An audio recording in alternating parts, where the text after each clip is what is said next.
안녕하십니까? 사랑, 희망, 생명을 전하는 복음 방송 진리의 뜰입니다. 자, 이제 오늘은 드디어 11장입니다. 제가 말씀드렸죠. 10장까지는 비행기가 활주로를 쭉 뜨기 위해서 이제 가는 단계고, 이제 예수님의 공생애가 직접 들어가는 장은 이제 11장부터 시작됩니다. 자, 예수님의 이제 공생애가 들어가기 전에 우리가 예수님의 생애를 매 시간마다 시간과 공간을 확인하면서, 이것이 예수님의 이야기는 신화가 아니기 때문에 역사이기 때문에 항상 시간과 공간이 있다고 말씀드렸습니다. 맞습니까? 네, 그래서 이제부터 예수님의 이야기를 한 시간 한 시간, 한 사건 한 사건씩 이야기를 해 나갈 텐데, 그 모든 사건마다 이것이 어디에서 일어난 일이고 언제 일어난 일인지를 확인하는 것이 굉장히 중요합니다. 그래서 여러분들, 일단 예수님의 사역은 다 어디에서 일어났냐 하면, 다행히도 아주 넓고 복잡한 곳에서 일어난 것이 아니라 팔레스틴이라고 하는 아주 작은 장소에서 일어났습니다. 우리나라보다도 훨씬 작고요. 경상도 지역 정도 되는 아주 작은 곳. 그 당시에 이스라엘은 로마의 속국이었기 때문에 하나의 나라로서가 아니라 이제 행정구역으로 나눠지게 됩니다. 그래서 여러분들이 이것만 기억하시면 됩니다. 유다 땅은 이렇게 두 군데로 나눠져 있는 거예요. 그래서 이 북쪽을 뭐라고 이야기한다고요? 갈릴리라고 이야기합니다. 우리가 이곳을 서울 노원구라고 얘기하는 것처럼 이쪽의 행정구역이 갈릴리입니다. 왜 갈릴리라고 했을까요? 여기에 있는 게 갈릴리 호수예요. 갈릴리 호수이기 때문에 이쪽 북쪽 지역을 그 당시에 사람들은 갈릴리 지역이다라고 불렀습니다. 그리고 이제 예수님께서 또 일하신 지역이 이쪽 남쪽 지역이었는데요. 이 남쪽 지역은 옛날에 유대 땅이었기 때문에 이 지역을 유대 지역이라고 부릅니다. 그래서 이 유대 지역은 중요한 지명이 있는데, 여기 뭐가 있을까요? 예루살렘이 있는 곳입니다. 이제 예루살렘이 있는 곳.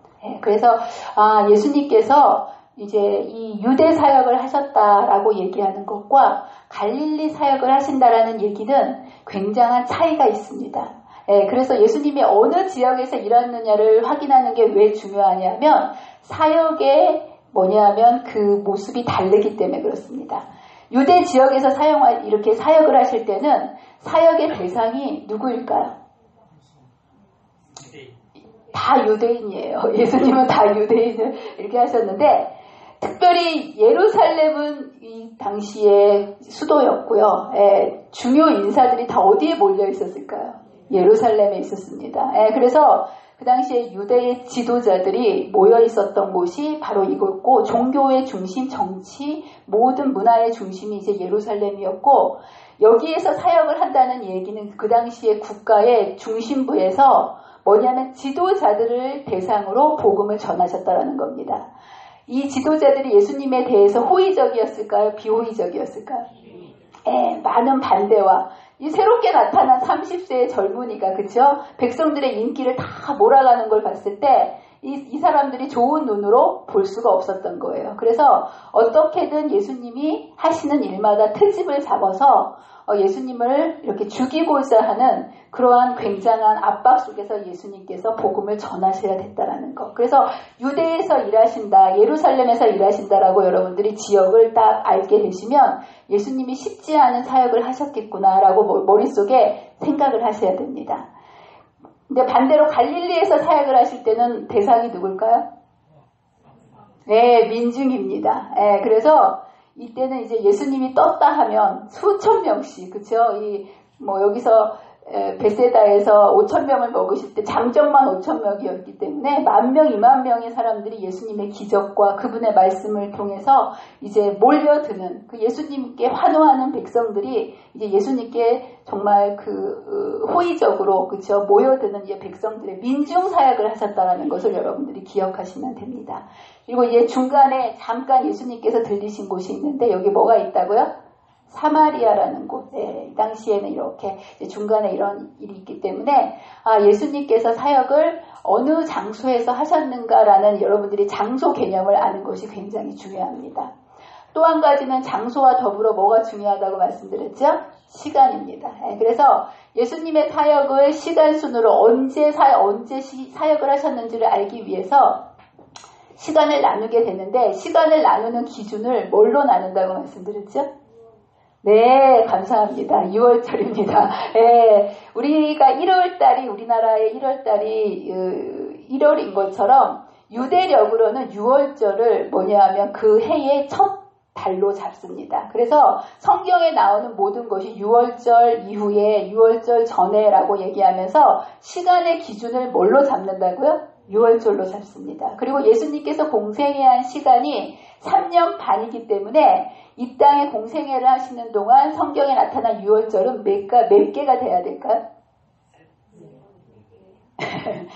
예수님이 6월절 날에 돌아가셨기 때문에 1년, 2년, 3년, 4년이기 때문에 4번의 6월절을 예수님께서 이제 지내십니다. 아시겠죠? 그래서 이제 오늘부터 침례 예식부터 시작해서 모든 사건들은 어느 장소, 어느 시기 때 예수님께서 이제 이런 일들을 이루셨는지에 대한 사건을 시간과 장소를 확인해 가면서 공부를 해보도록 하겠습니다.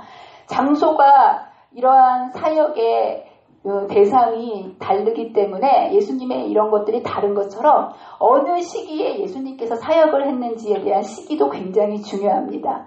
예수님의 초기 사역은요, 예루살렘을 중심으로 했던 사역이고요. 두 번째 사역은 민중을 대상으로 하셨던 사역입니다. 세 번째 마지막 예수님께 돌아가시 전에는 이제 민중 사역도 아니고 지도자들 대상 사역도 아니고 제자 훈련 사역에 집중하셨다는 것. 사역의 그 방향이 달라지기 때문에 어느 시기에 어느 장소에서 뭐냐 하면 사역을 하셨는지를 확인하는 것은 예수님의 사역이 어떤 사역이었는지를 알기 위해서 굉장히 중요한 역할을 합니다. 아시겠죠? 자, 이제 그래서 오늘 11장의 침례 예식을 한번 공부해. 이제 침례 예식은 시간적으로는 여기에서 어디에서 있었던 시간일까요? 첫 번째 6월절 앞일까요? 뒤일까요? 뒤라는 얘기도 나오네요. 네, 앞이겠지요. 그래야지 3년 반이 되니까. 그렇죠? 그래서 이 침례 예식은 바로 이 첫 번째 6월절 전에 있었던 사건입니다. 그렇다면 이 침례 예식이 베풀어졌던 장소는 여기에서 어디일까요? 갈릴리에서 예수님 침례를 받으셨습니까? 호수에서? 어디서 받으셨다고 여러분들 알고 계시죠? 요단강에서 받으셨죠. 요단강은 어디일까요? 이게 갈릴리 호수고요. 바로 여기 갈릴리 호수에서 모여진 물들이 쭉 남쪽을 향해서 강물을 이루는데 바로 이게 그 유명한 요단강입니다. 자, 이렇게 요단강이 길어요. 근데 이 긴 데에서 예수님이 과연 어디서 받으셨을까요? 성경에 보면 유대 광야와 가까운 곳에서 받으셨다고 되어 있기 때문에 이게 북쪽에서 남쪽으로 가로질러져 있는 이 요단강 중에서도 예수님께서 침례를 받으셨던 것은 유대 광야 가까이에 있는 이 지점에서 남쪽에서 받으신 거예요. 예수님은 어디 사셨는데? 예수님은 고향이 어디 출신이십니까? 나사렛이죠. 그럼 여기서 나사렛은 과연 어디일까요? 나사렛은 북쪽에 있는 거예요. 그래서 여러분들이 예수님께서 침례를 받으시기 위해서는 고향 나사렛에서 어떻게 하셔야 되겠구나? 남쪽으로 내려오셔서 받으셔야 되겠구나 라는 것을 지도를 확인해 보면서 여러분들이 이해하셔야 됩니다. 아시겠죠? 자, 이제 그래서 이제 침례는 자기 혼자 받는 게 아닙니다. 맞죠? 누가 침례를 베풀어 줘야 되기 때문에 이제 우리가 지난주에 배웠던 이제 침례 요한과 예수님과의 관계가 굉장히 중요한 모습을 보게 됩니다. 여러분들 예수님과 침례 요한의 관계는 어떤 관계일까요?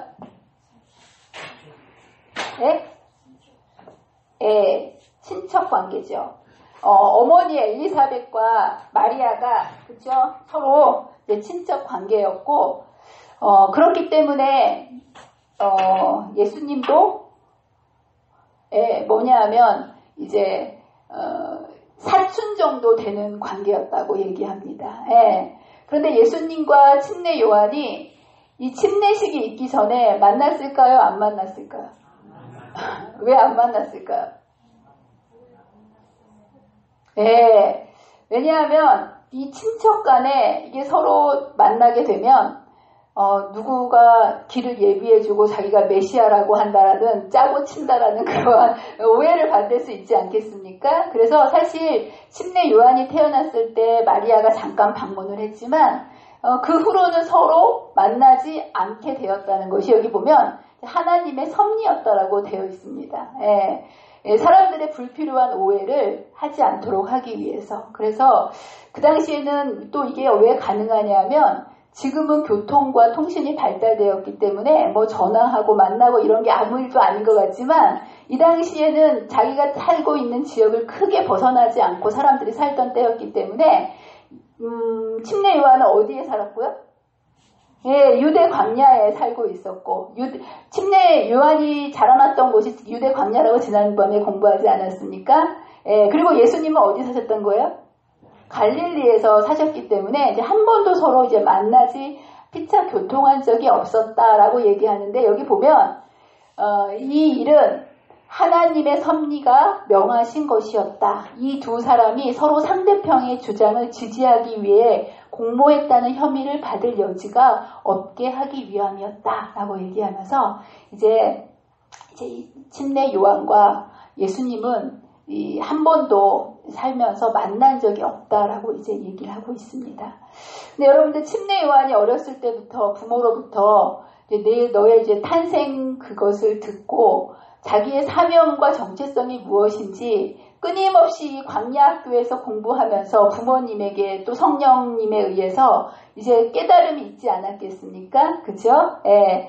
근데 여러분 침례 요한이 예수님에 대한 그 메시아에 대한 확신이 있었을까요? 없었을까요? 예. 집에서 읽고 오신 분은 없었다. 상식적으로 대답하면 있었다. 예. 여러분들 꼭 이거 읽고 오셔야 돼요. 예.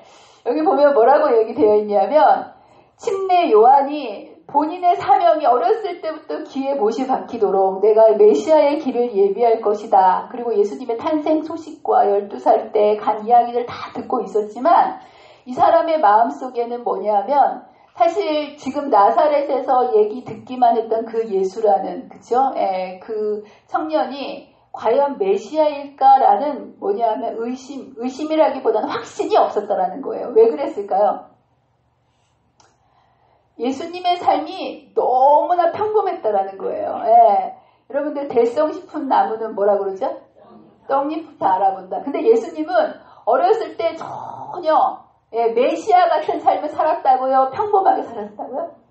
예, 너무 평범한 삶, 어린 아이의 그 평범한 삶을 예수님께서 사셨기 때문에 여기 보면 예수께서 그처럼 오랫동안 세상에 알려지지 않은 채로 계시고 자기의 사명에 대하여 특별한 증거를 주시지 않은 사실은 그가 과연 약속되신 분일까라는 의심을 일으킬 여지를 주었다.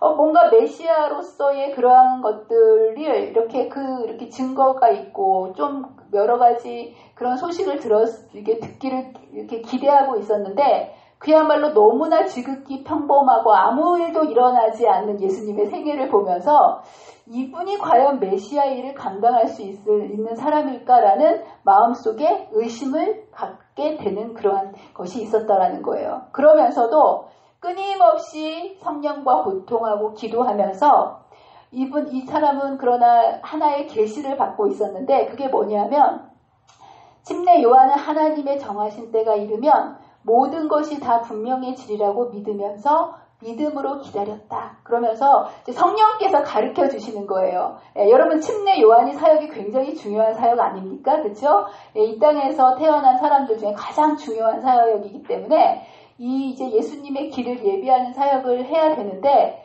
그 사역을 하기에 앞서서 자기가 소개시켜줄 그분에 대한 믿음이 없으면 안 되지 않습니까? 그래서 성령께 끊임없이 구했을 때 어떤 여기에 표적을 이렇게 알려주냐면 그는 메시아가 자기에게 침례받기를 요구할 것과 언젠가는 예수님이 자기한테 뭘 받으러 온다는 거야? 침례를 받으러 온다는 거. 그리고 침례를 받을 때 신성의 표적이 그때에 나타날 것에 대한 계시를 받았다. 그래서 이 두 가지가 성취될 때 침례 요한은 사람들에게 예수님을 누구라고 소개한다는 거야? 메시아입니다라고 이제 자기 마음대로 소개해서는 안 되고 성령께서 이 두 가지 표적을 알려주시면서 이것이 메시아이니 이럴 때 이제 백성들에게 소개를 할 것이다 라고 얘기했다라는 거예요. 자, 침례 요한에게 있어서 예수님은 모호한 확신 있게 이분이 메시아다 할 수 없었던 존재였다는 거예요. 그렇다면 여러분 예수님에게 있어서 침례 요한은 어떤 존재였을까요? 굉장히 중요한 존재입니다. 여러분 예수님이 침례 요한의 이렇게 외침이 없이 예수님 맘대로 공생애를 시작할 수 있으셨을까요? 없으셨을까요? 없으셨습니다. 왜요? 예수님이 더 높으신데 왜 예수님 맘대로 못하셨을까요?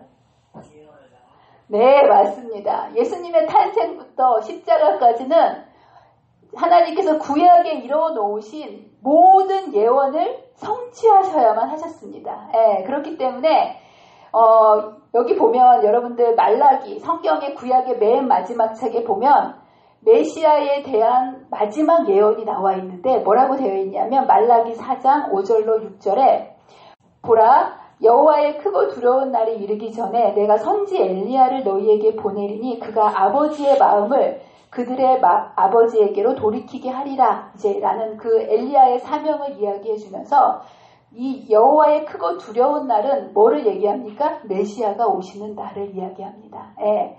그러면서 똑같이 이것을 사가랴에게 나타나서 누가복음 1장 16절에 보면 그 아버지에게 아이가 태어날 것인데 그 아이가 어떤 일을 할 것인지에 대해서 말라기에서 예언한 그 예언을 똑같이 알려줍니다. 그가 이스라엘 자손을 주 곧 그들의 하나님께로 많이 돌아오게 하겠습니다. 그가 또 엘리야의 신령과 능력으로 주 앞에 먼저 와서 아버지의 마음을 자식에게 거스르는 자를 의인의 슬기로 돌아오게 하며라고 얘기하면서 말라기에서 했던 예언이 그 아들을 통해서 성취될 것에 대한 것을 분명히 이야기합니다. 그래서 예수님에게는 12살 때 성전에서 올라가신 후로 날마다 어떤 사인을 기다렸을까요? 엘리야의 외치는 자의 소리가 언제쯤 들릴까? 예수님은 때를 기다리셨는데 반드시 누가 먼저 길을 예비하셔야 되는 거야? 요한이, 엘리야가 와서. 그래서 예수님께서 여기 보면 이제 어느 때 그 메시아의 그 공생애를 알리는 그것을 할 것인가라고 기다리고 계셨을 때 광야의 선지자와 그의 놀라운 선포에 관한 소식은 갈릴리에 퍼졌다. 그리고 예수께서는 그 외침을 알아보셨다. 그의 때는 왔다. 그러면서 이제 이 외침을 딱 들었을 때 예수님께서 어디로 가십니까? 이제 요단강으로 침례 요한이 있는 그 곳으로 이제 내려가시는 모습을 보게 됩니다. 그래서 이제 드디어 이 침례 요한과 예수님께서 요단강에서 만나는 모습을 보게 됩니다. 근데 여러분들 침례 요한이 요대 광야와 요단강에서 많은 사람들에게 침례를 베풀고 복음을 선포할 때 그의 마음속에는 끊임없이 그 수많은 민중들 속에서 누구를 기다렸을까요? 메시아, 예수님. 왜냐하면 메시아가 침례 받으러 올 거라는 계시를 받았기 때문에 침례 요한은 계속해서 말씀을 전파하는 가운데 군중 속에 언제나 예수님이 오실까라는 굉장한 기다림을 가지고 주의 깊게 사람들을 이렇게 바라보고 있는 모습을 보게 됩니다. 그런데 어느 날 정말 어떤 분이 딱 오셨는데 굉장히 초라하고 잘생기셨어요? 못생기셨어요? 흠모할 것이 없는 그런 왜소하고 초라한 모습의 어떤 사람이 나타났는데 여기 보면 예수님의 모습 속에서 전혀 사람에게 찾아볼 수 없는 그 품성의 순결성을 보이는 사람을 보시게 됩니다. 여기 봅니다. 이때 예수께서 갈릴리로부터 요단강에 이르러 요한에게 침례를 받으러 하시니 그러면서 예수님께서 침례 받으러 가셨을 때 그 수많은 얼마나 많은 사람들이 있었겠습니까? 그런데 침례 요한은 단 한 번에 그분이 메시아라는 것을 알아봤다라는 거예요. 그의 품성의 순결성을 그에게서 찾아보게 되었다. 그러면서 그의 모습뿐만 아니라 여기 뭐라고 되어 있어요?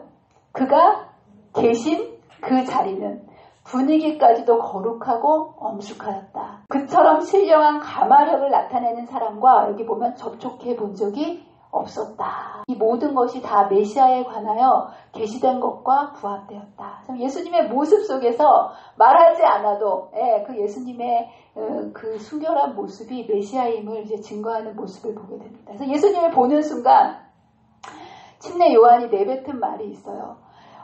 끊임없이 침례를 받으러 온다라고 이제 얘기를 들었는데 예수님을 보는 순간 그 모습에 압도당하여서 자기도 모르게 침례 요한이 이렇게 얘기합니다. 침례 받으러 온 예수님을 말립니다. 마태복음 3장 14절에 보면 요한이 말려 이르되 내가 당신에게 침례를 받아야 할 터인데 당신이 내게 오시나이까? 자기도 모르게 침례를 줘야 된다는 건 머리로 알고 있었지만 그분의 그 순결한 모습 속에서 자기도 모르게 제가 어떻게 당신께 침례를 베풉니까? 하고 한 발짝 물러서는 모습을 보게 됩니다. 그럴 때 예수님께서 어떻게 하셨습니까? 이제 허락하라. 우리가 이와 같이 하여 모든 의를 이루는 것이 합당하니라. 예수님께서 침례를 받는 것이 합당하다라고 얘기하시면서 침례를 베풀라고 말씀하십니다. 여러분, 침례 예식의 의미가 뭡니까? 여러분들 다 침례 받으셨죠? 침례 예식의 의미가 뭐죠? 근데 죄인이 죽고 그쵸? 다시 살아나는 거. 근데 예수님께서 죄가 없으신데 왜 예수님께서 침례를 받으시는 것이 하나님의 의를 이루시는 것이 되는 걸까요? 일단은 여기 보면 이 시대의 소망에 왜 죄도 없는 예수님께서 그쵸? 침례를 왜 죄 지은 사람이 받아야 되는 침례를 왜 받으셔야 되냐면 첫 번째는 이 침례 예식 자체가 메시아로서의 예수님의 그 취임식을 알려주는 굉장히 중요한 의식이기 때문에 그렇습니다. 여러분, 예수님의 공생의 시작이 중요합니까? 안 중요합니까? 정말 중요합니다. 온 인류를 포함해 온 우주의 운명이 달려있는 것이기 때문에 이 땅에 오셔서 예수님의 공생애를 알리는 이 시작은 예수님이 우리를 위해서 공생애를 시작한다는 사인은 굉장히 중요한 거기 때문에 아무 때나 시작되고 아무 때나 이걸 하면 되는 게 아니에요. 그래서 성경에는 예수님께서 언제 공생애를 시작하실 것인지에 대해서 다니엘서에 보면 이미 예수님 탄생 600년 전에 다니엘서에 예수님이 몇 년도에 이것을 시작하실 거에 대해서 71회 속에 7일에와 62일에가 지나면 기름 부은 자가 일어날 것이라는 예수님의 취임식의 정확한 시기를 알려주었다는 거예요. 기름 부은 자, 그리스도라는 뜻이 헬라어로 그리고 메시아라는 뜻은 히브리어로 기름 부음을 받은 자라는 뜻입니다. 그래서 예수님께서 이제 그 메시아로서의 취임식을 공식적으로 한다라는 게 굉장히 중요하기 때문에 이 침례 예식을 예수님께서는 하셔야 됐다라는 거. 두 번째는 뭡니까? 우리의 모본이십니다. 예수님은 죄가 없으시지만 우리의 인간의 모습으로 오셔서 탄생과 돌아가실 때까지 우리의 모든 뭐를 보여주셔야 되는 거예요? 죄인이 어떻게 살아야 되는지를 보여주셔야 되는 모본이 되셔야 되기 때문에 여기 보면 예수께서는 자신의 죄를 고백하는 의미로 침례를 받으신 것은 아니었다. 죄인이 아니었기 때문에 그렇죠? 그는 죄인과 같이 되셔서 우리가 걸어야 할 걸음을 걸으시고 우리가 하여야 할 일을 행하신 것뿐이다. 우리에게 갈 길을 이제 모본으로 보여주신 모습을 보게 됩니다.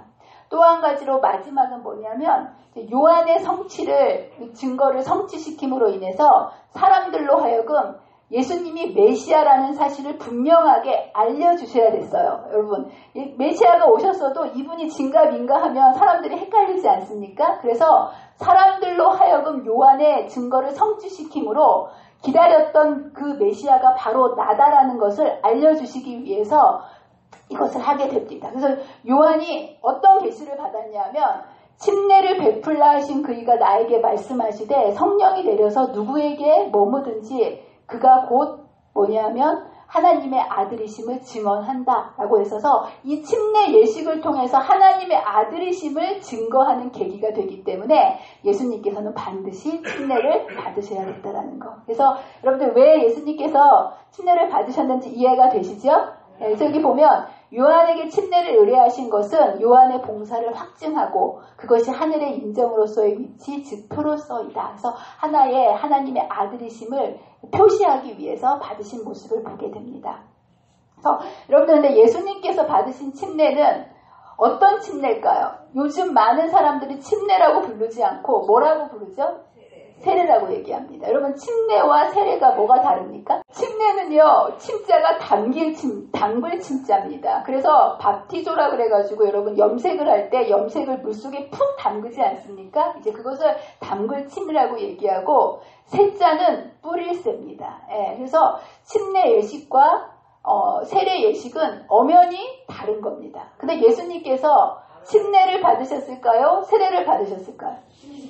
네, 침례를 받으셨습니다. 근데 여러분들 요즘 천주교를 포함한 수많은 개신교들 침례 교회를 제외한 모든 교회는 이 예식을 뭘로 대체하고 있습니까?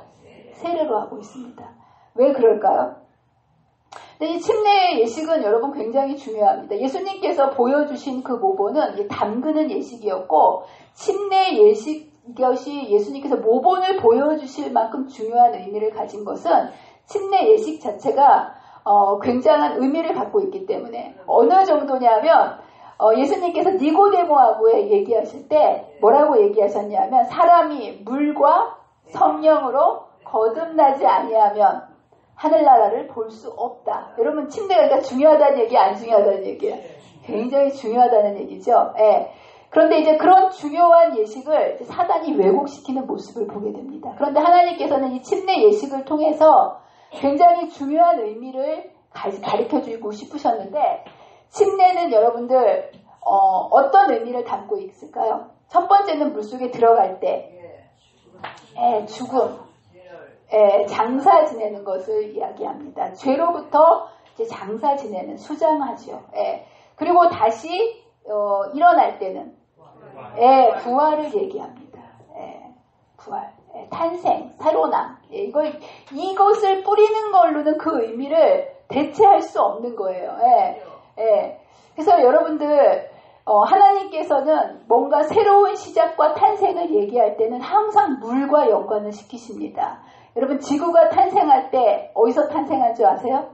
물에서 탄생했습니다. 하나님의 신이 수면 위에 운행하시니라. 그래서 지구가 처음 탄생할 때도 물에서 탄생했고요. 이스라엘 백성이 출애굽해서 탄생할 때도 여러분 성경은 침례를 받았다라고 얘기합니다. 언제 받았을까?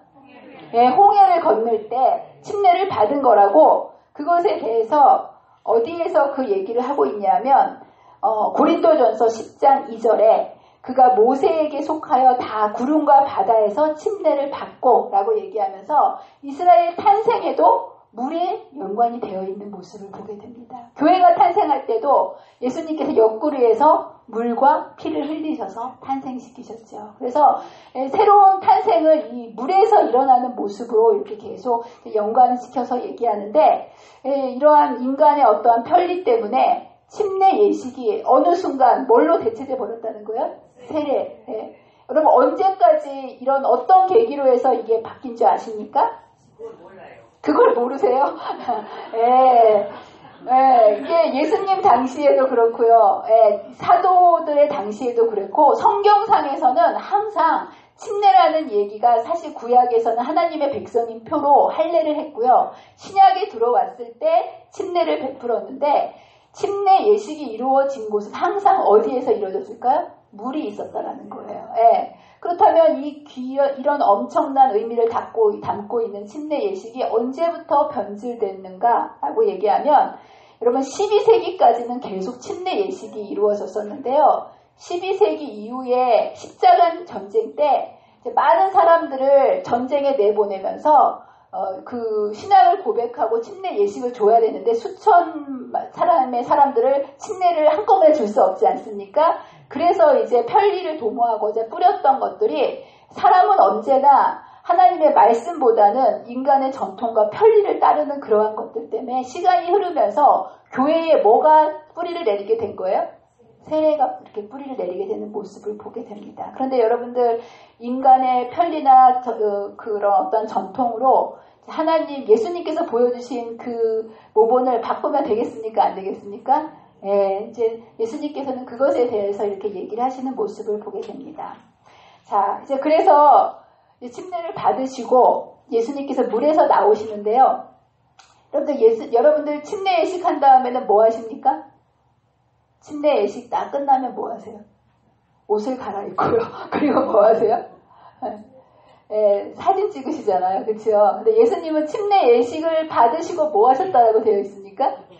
여기 보면 기도하셨다라고 되어 있습니다. 여기 보면 정말 예수님의 간절한 모습이 여기 그려져 있어요.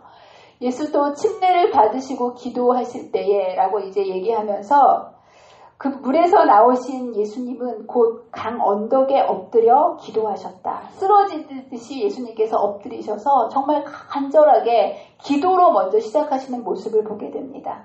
왜 예수님께서 침례에 나오시자마자 엎드려서 기도하실 수밖에 없으셨을까요? 예수님은 인성을 쓰셨기 때문에 자신이 얼마나 이 인류 구원을 위한 온 인류의 운명이 자신에게 달려있다는 것을 알고 계셨고 자신이 얼마나 연약한지를 처절하게 느끼셨다는 거예요. 그래서 주님께서 나오시자마자 엎드리실 수밖에 없으셨고 첫 번째 이유는 예수님께서 자신의 연약함을 깊이 느끼셨다는 거. 그리고 두 번째는 사람들이 그 구원받아야 될 사람들이 너무 악해서 자신들이 죄인인지 모르고 예수님께서 베푸실 그 구원을 받아들이지 않을 완악한 마음을 가진 예수님 구원을 베풀 자가 연약하다는 것을 깨달으셨고 구원을 받을 자들이 완악한 것을 아셨기 때문에 예수님은 기도하실 수밖에 없으셨다는 거예요. 그는 홀로 그 길을 걸으셔야 했으며 홀로 그 짐을 지셔야 했다. 그는 하나님의 전능하신 사랑의 손을 붙잡기 위하여 손을 내미셨다. 그러면서 얼마나 사람들의 마음이 완악한지 그는 죄가 사람의 마음을 완악하게 한 것과 사람이 당신의 사명을 이해하고 구원의 선물을 받아들이기가 얼마나 어려운지를 아셨다. 이 일을 위해서 오셨는데 본인이 너무 약하고 사람들이 도무지 받아들이려고 하지 않는 그 모습을 보면서 주님께서는 엎드려서 뭐 하셨다는 거예요? 기도하실 수밖에 없으셨다는 거. 저도 예수님 정도는 아니지만요. 제가 올해가 목회가 25년째입니다. 근데 목회를 25년을 하면 할수록 점점 자신감이 생길까요? 점점 이건 참 못하겠다 이런 생각이 들까요? 제가 25년이라는 정말 짧으면 짧고 길다면 긴 그 목회를 하면서 세월이 갈수록 제 마음속에 처절하게 느껴지는 한 가지 결론이 있는데 그게 뭐냐면 정말 이 목회를 하기에는 너무나 부족하구나. 정말 아무것도 내가 할 수 있는 게 없구나라는 것을 세월이 갈수록 너무 느껴요. 목회를 처음 나왔을 때는요. 열심히 하면 되는 줄 알았어요. 그래서 정말 열심히 했습니다. 병이 날 정도로 열심히 했어요. 근데 세월이 가면서 정말 뼈저리게 느끼는 것은 내 힘으로 할 수 있는 것이 하나도 없구나를 정말 철저히 느낍니다. 또 하나는 뭐냐 하면 사람들은 변하지 않는구나. 이걸 제가 느낍니다. 여러분 제가 할 능력이 안 되고 사람은 변하지 않으면 이 목회를 계속 해야 될까요? 그만둬야 될까요? 이런 현실 속에서 그래도 제가 이 목회를 떠나지 않고 이 자리를 지킬 수 있는 것은 예수님께서 이러한 상황 속에서 기도하셨고 이 기도를 통해서 사역을 감당하신 것처럼 저도 아무것도 할 수 없지만 무릎으로 기도해야 되겠다라는 그런 결심 때문에 매일매일 이 자리에 이렇게 설 수 있는 용기가 나는 것 같습니다. 그래서 여기 보면 예수님께서 기도를 하셨는데요. 어떤 내용을 기도하셨을까요?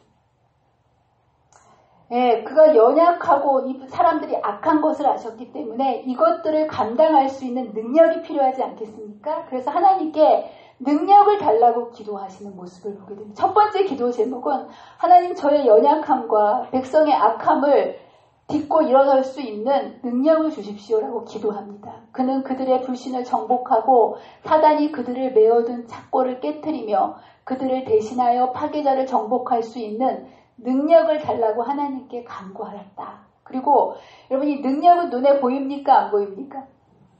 예, 능력은 내면적인 거기 때문에 능력은 사실은 주셨어도 당장 확인할 수가 없는 겁니다. 그래서 예수님께서는 능력을 달라고 하심과 동시에 또 뭘 달라고 하셨다는 거예요? 눈에 보일 수 있는 능력을 주셨다라는 증거를 구하는 모습을 보게 됩니다. 그 증거가 뭐라는 거예요?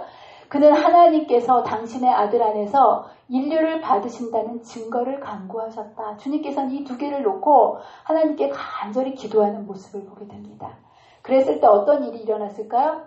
하늘에서 응답이 있습니다. 뭡니까? 성령 하나님께서 내려오셔서 하늘로부터 어떤 소리가 들리는 거예요? 너는 내 사랑하는 아들이라. 이거는 누가 하신 거예요? 하나님께서 하신 거예요. 성령 하나님께서 어떻게 하셨습니까? 비둘기 같은 형체로 쫙 강림하시는 모습을 보게 됩니다. 그래서 하늘이 열리고 구주의 머리 위에 온유하고 겸손하신 그분에 대한 적절한 표상인 비둘기 같은 순결한 빛의 모양이 내려온다. 그래서 열려진 하늘에서 한 소리가 있어 이제 하나님께서는 내 아들이다 라고 확신시켜 줍니다. 여러분 정말 이 장면을 한번 상상해 보십시오. 얼마나 놀라운 장면입니까? 죄로 인해서 폐역하고 거역하고 예수님을 이제 저기한 인류에게 인류 구원을 위해서 성삼위 하나님 세 분의 하나님이 이 자리에 다 하감하시는 모습을 보게 됩니다. 아들 하나님께서 인간 구원을 위해서 이 땅에 엎드려서 기도하시고 성령 하나님께서 뭐 하시는 거예요? 비둘기 같은 모습으로 청각적으로는 누가 말씀하시는 거예요? 하나님께서 내 사랑한 아들이다 라고 얘기하시면서 이제 우리 이 예수님의 첫 번째 공생의 첫발 이날 예수님은 꽃다발은 없으셨어요. 침례제식이었지만 그렇지만 이날 하나님의 세 분 하나님의 임재를 통해서 이제 용기를 받으시는 모습을 보게 됩니다. 여러분들 이 예수님께 들려졌던 이 음성은 예수님께만 들려지는 것이 아니라는 거예요. 여기에 보면 하늘 열린 문에서부터 쏟아져 나와 구주의 머리에 비친 그 빛은 여기 뭐라고 되어 있냐면 우리가 시험을 저항하기 위해 도움을 간구할 때에 누구에게도 임한다고요? 우리에게도 임한다는 거예요. 여러분 아멘이지 않습니까? 여러분들이 연약할 때 여러분들이 예수님처럼 무릎을 꿇고 하늘을 향해서 기도할 때 이는 내 사랑하는 아들이요 내 기뻐하는 자라고 얘기했던 그 동일한 음성이 여러분이 지금은 들리지 않지만 하늘에서도 분명히 어떻게 한다는 거예요? 그렇게 해주신다는 거예요. 그러면서 우리 구주께서는 가장 죄 많고 가장 궁핍하고 가장 압제받고 멸시당하는 자라도 하늘 아버지께로 나아갈 수 있도록 길을 열어 놓으셨다라고 얘기하면서 여러분이 연약할 때 여러분이 정말 어쩔 줄 모르는 그런 상황 속에서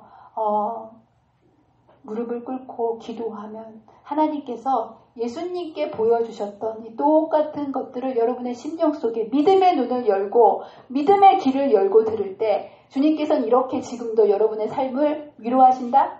아멘입니다. 여러분이 이러한 기도의 자리에서 이러한 음성을 듣게 되시기를 바랍니다. 정말 하나님의 사역을 위해서 굉장한 열심과 정말 많은 이제 그 일들을 하시는 모습을 제가 보게 되는데요. 여러분들 하나님의 뜻이 무엇이고 예수님께서 보여주신 이 모범의 의미가 무엇인지를 여러분 아셔야 됩니다. 여러분들 하나님의 사업을 할 때 하나님의 성령의 도우심과 하나님의 음성을 듣고 시작하는 것이 정말 중요합니다. 근데 여러분들 우리들이 일을 할 때 일부터 합니까? 기도부터 합니까? 일을 많이 합니까? 기도를 많이 합니까?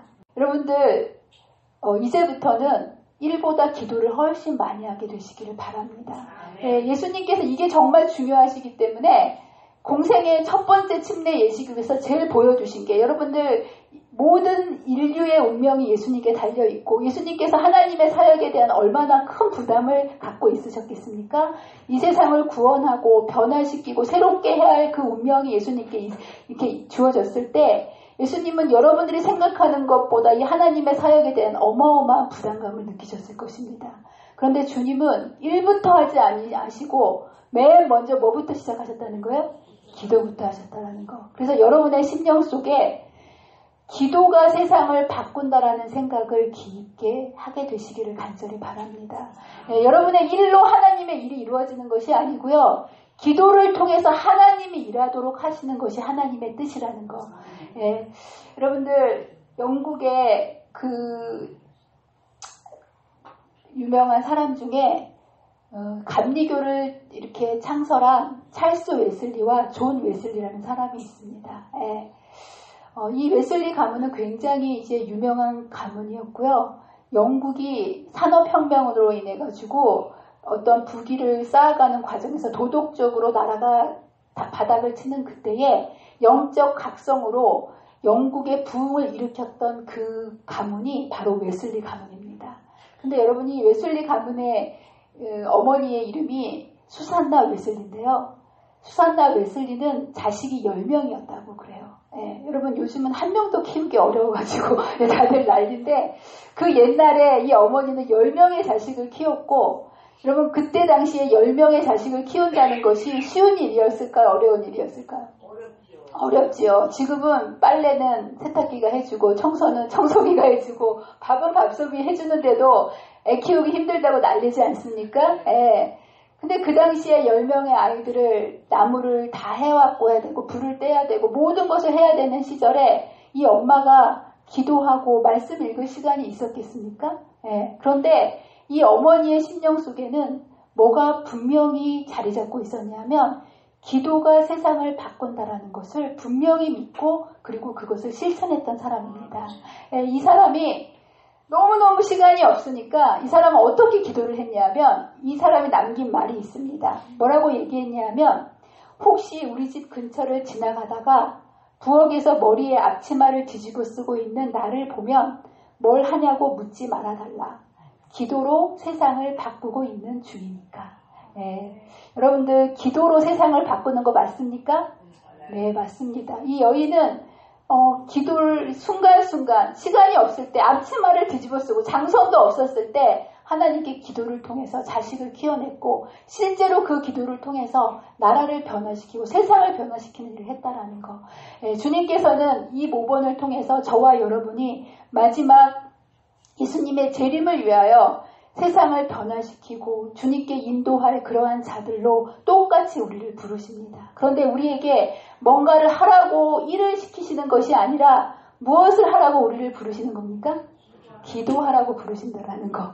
여러분 잊지 마시고 여러분의 마음속에 세상을 정말 변화시키시고 예수님의 재림을 간절히 사모하고 준비하기를 원하시는 여러분의 심령 속에 예수님께서 보여주셨던 그런 간절함을 가지고 우리 하늘 아버지께 기도하심으로 여러분의 재림을 준비하시고 하나님께 충성을 다하시는 저와 여러분이 되시기를 간절히 바랍니다. 기도하시겠습니다. 감사하신 하나님 아버지, 오늘 이제 예수님께서 첫 공생애를 시작하시며 이 엄청난 사역을 이루시기 위하여 무엇을 해야 하는지를 땅바닥에 침례를 받으시고 엎드셔서 주님께서 보여주신 모본을 바라볼 수 있게 해주셔서 감사합니다.